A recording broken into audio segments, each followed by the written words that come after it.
प्रेम और विवाह का अटूट रिश्ता सदियों से अनगिनत कहानियों का हिस्सा रहा है। लेकिन क्या हो जब ये प्रेम मृत्यु के बाद भी जीवित रहे।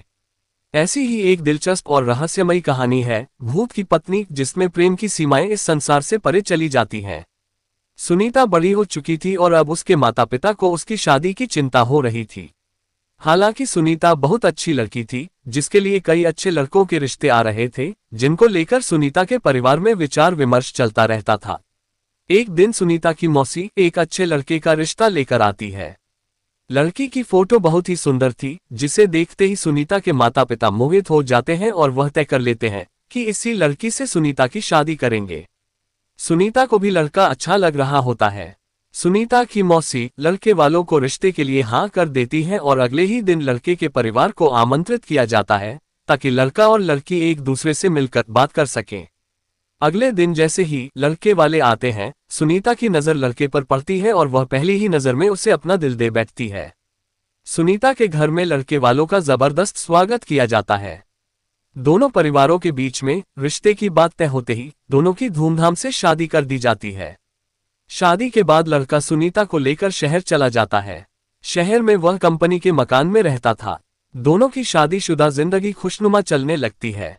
सुनीता अपने पति को बहुत प्यार करने लगी थी। ऐसा लग रहा था मानो सुनीता को 7 जन्म की खुशियां एक ही जन्म में मिल गई हो। एक दिन सुनीता और उसका पति फिल्म देखने थिएटर जाते हैं। दोनों पूरा दिन खूब मजा करते हैं, लेकिन जैसे ही वह वापस लौट रहे होते हैं, अचानक एक कार सुनीता के पति को जोरदार टक्कर मार के चली जाती है। वह तुरंत अपने पति को उठाती है और उससे पूछती है कि आपको कहीं चोट तो नहीं लगी। सुनीता का पति मुस्कुराते हुए सुनीता के साथ चलने लगता है। सुनीता अपने पति के साथ घर आ जाती है। रात हो चुकी थी और दोनों बाहर से खाना पीना करके आए थे। सारा दिन दोनों ने खूब मजे किए, लेकिन सुनीता बहुत थक चुकी थी, इसलिए वह आते ही अपने घर में सो जाती है। सुबह उठते ही वह अपने पति के लिए चाय नाश्ता बनाती है और अपने पति को उठाने जाती है, लेकिन वह पहले से ही जाग रहा होता है। सुनीता अपने पति के सामने चाय नाश्ता लाकर रख देती है और अपने काम में लग जाती है। कुछ देर बाद जैसे ही सुनीता वापस आती है तो चाय और नाश्ता वैसे ही रखे होते हैं। सुनीता के पति ने उसे हाथ तक नहीं लगाया था। वह अपने पति से बोलती है, यदि आपको चाय नहीं पीनी थी तो आप मना कर देते, बर्बाद क्यों करवा दिया। सुनीता का पति कहता है, कोई बात नहीं, मेरे लिए खाना मत बनाना, आज मेरा मूड नहीं है। सुनीता का पति तैयार होकर अपने ऑफिस के लिए निकल जाता है। सारा दिन सुनीता अपने घर में काम करती और अपने पति का इंतजार करती रहती। 2 दिन गुजरते ही सुनीता के घर के दरवाजे पर कोई आवाज लगाता है। सुनीता दरवाजा खोलती है। सामने उसी कंपनी का चौकीदार खड़ा होता है जिसमें सुनीता का पति काम करता है। चौकीदार सुनीता से पूछता है, मैडम 2 दिनों से सर ऑफिस नहीं आए हैं, उनकी तबीयत खराब है क्या? मुझे मैनेजर साहब ने भेजा है। सुनीता को आश्चर्य होता है, क्योंकि उसका पति तो रोज तैयार होकर ऑफिस के लिए निकल जाता था, फिर वह ऑफिस कैसे नहीं पहुंचा। चौकीदार के जाते ही सुनीता अपने पति के घर लौटने का इंतजार करने लगती है। शाम को सुनीता के पति घर आता है। वह उनसे पूछती है, आप ऑफिस के बहाने से कहाँ जाते हैं? सुनीता का पति उसे यहाँ वहाँ की बातों में घुमाकर अपने कमरे में चला जाता है। अगली सुबह सुनीता अपने घर के दरवाजे पर दूध ले रही होती है। तभी चौकीदार फिर से आ जाता है और कहता है, क्या साहब अभी तक नहीं आए? सुनीता कहती है, वो तो अंदर बैठे हैं, जाओ मिल लो। चौकीदार घर के अंदर पहुंच जाता है। वह चारों तरफ देखता है, उसे कुछ नजर नहीं आता। पीछे से सुनीता दूध लेकर आ जाती है। चौकीदार सुनीता से कहता है, कहाँ है साहब? सुनीता कहती है, अंधे हो गए हो क्या? तुम्हारे सामने ही तो बैठे हैं। लेकिन चौकीदार को सुनीता पागल लग रही थी, क्योंकि सामने कोई नहीं बैठा था। दरअसल उस रात जो कार एक्सीडेंट हुआ था, उसमें सुनीता के पति की जान जा चुकी थी। चौकीदार सुनीता से दोबारा कहता है, मैडम वहां कोई नहीं बैठा है। लेकिन सुनीता चौकीदार को चिल्लाते हुए अपने पति को जाकर पकड़ लेती है और कहती है, ये देखो इतना बड़ा इंसान तुम्हें नजर नहीं आ रहा? सुनीता के साथ कोई दिखाई नहीं दे रहा था। चौकीदार वापस लौट जाता है और कंपनी में जाकर सारी बात कह देता है। जब कई दिनों तक सुनीता का पति काम पर नहीं आता तो कंपनी की तरफ से दिया हुआ कमरा खाली करने के लिए नोटिस भेजा जाता है। नोटिस पढ़ते ही चिंतित हो जाती है और अपने पति से कहती है, आप कंपनी में काम कर रहे हैं, फिर क्यों हमें इस घर से निकलना होगा? सुनीता का पति भूत बन चुका था, लेकिन सुनीता उसे साधारण समझ रही थी। उसी शहर में एक पुराना घर था जो कई सालों से बंद पड़ा था और वहां कई भूतिया आत्माएं रहती थी। सुनीता का पति उसे उसी घर में चलने को कहता है। सुनीता अपने पति की बातों में आ जाती है और उसके साथ जाकर वहीं रहने लगती है। सुनीता ने इंसानों से रिश्ता खत्म कर दिया था और अपने पति के साथ भूतिया दुनिया में ही जीना सीख गई थी। दरअसल सुनीता अपने पति की बातों से पूरी तरह संतुष्ट हो चुकी थी। सुनीता को इस भूतिया घर में ही धीरे धीरे डर का एहसास होने लगता है। वह अपने पति के अंदर बदलाव देख रही थी, लेकिन वह अपने पति के प्यार में इतनी दीवानी थी कि उसे एहसास ही नहीं था कि वह भूत की पत्नी बन चुकी थी। कुछ दिनों बाद सुनीता के सास ससुर शहर आते हैं।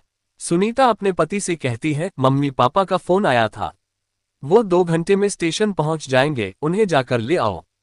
सुनीता का पति उससे बाहर जाने का बहाना कर देता है और उसी को स्टेशन जाने को कहता है। सुनीता अपने सास ससुर को स्टेशन से जाकर ले आती है। सास ससुर आते ही अपने बेटे यानी सुनीता के पति के बारे में पूछते हैं।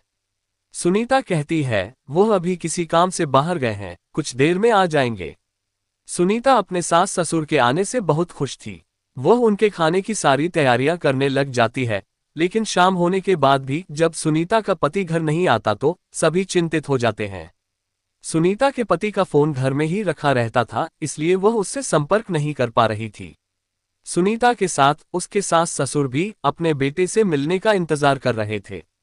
पूरी रात गुजर जाती है, लेकिन सुनीता का पति घर नहीं आता। सभी परेशान होकर उसका इंतजार करते रहते हैं। सुनीता के ससुर उससे पीने के लिए पानी मांगते हैं और जैसे ही सुनीता उनके लिए पानी लेने जाती है, उसे अचानक उल्टियां होने लगती है।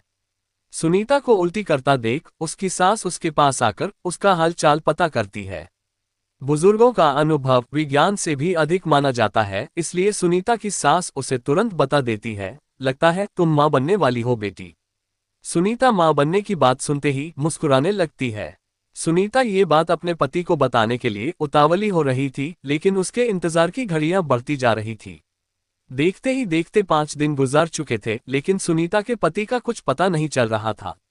तभी तीनों पुलिस थाने में शिकायत दर्ज कराने जाते हैं। पुलिस वाले सुनीता से कहते हैं, 5 दिनों से तुम्हारे पति गायब है, लेकिन तुम्हें अब याद आ रही है।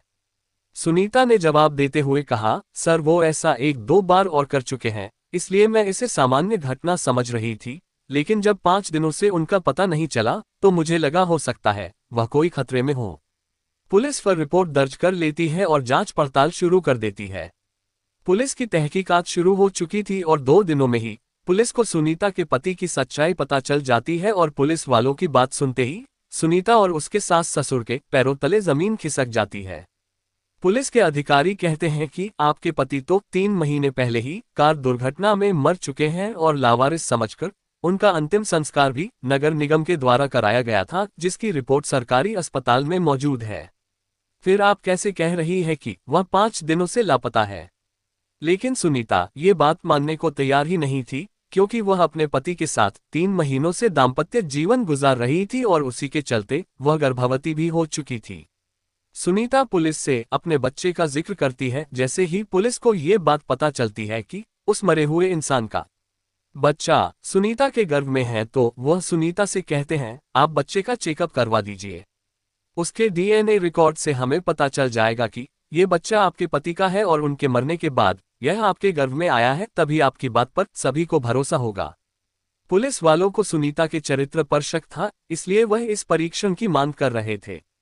सुनीता को सरकारी अस्पताल लाया जाता है और वहां बच्चे का परीक्षण किया जाता है और जैसे डॉक्टरों के पास बच्चे की रिपोर्ट आती है तो उनके पसीने छूट जाते हैं, क्योंकि बच्चा साधारण नहीं था।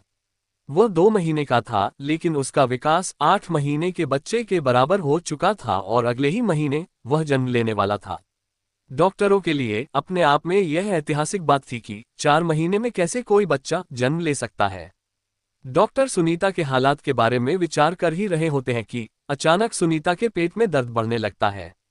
डॉक्टर सुनीता के इतने जल्दी बिगड़ते हुए हालातों को समझ नहीं पा रहे थे। सुनीता को आपातकालीन कक्ष लाया जाता है। तभी डॉक्टरों को पता चलता है कि सुनीता की डिलीवरी का समय आ चुका है और कुछ ही देर बाद सुनीता एक भूतिया बच्चे को जन्म दे देती है। सुनीता का बच्चा देखने में बहुत खूबसूरत था, लेकिन उसकी शारीरिक बनावट कुछ अलग थी। उसके दांत जन्म के साथ ही निकले थे और उसकी आंखें लाल थी। डॉक्टरों ने ऐसा बच्चा पहली बार देखा था। डॉक्टर उसका शारीरिक परीक्षण करते हैं। बच्चे के शरीर के अंदर सभी अंग सामान्य इंसानों की तरह ही थे। इस बच्चे के बारे में प्रमाण मिलते ही पुलिस को यकीन हो जाता है कि सुनीता सही कह रही थी। ये बच्चा उसी के पति का है। पुलिस ने अपने जीवन में ये पहला केस था जहां कोई भूत पिता बना था। सुनीता को अपने पति के मौत की खबर पर यकीन नहीं था, लेकिन सभी के कहने पर उसने यह मान लिया था कि उसका पति अब इस दुनिया में नहीं है। इसलिए वह अपने बच्चे और सास ससुर के साथ अपने गांव वापस लौट जाती है और अपने भूतिया बच्चे के साथ अपने पति की याद में जीवन बिताने लगती है।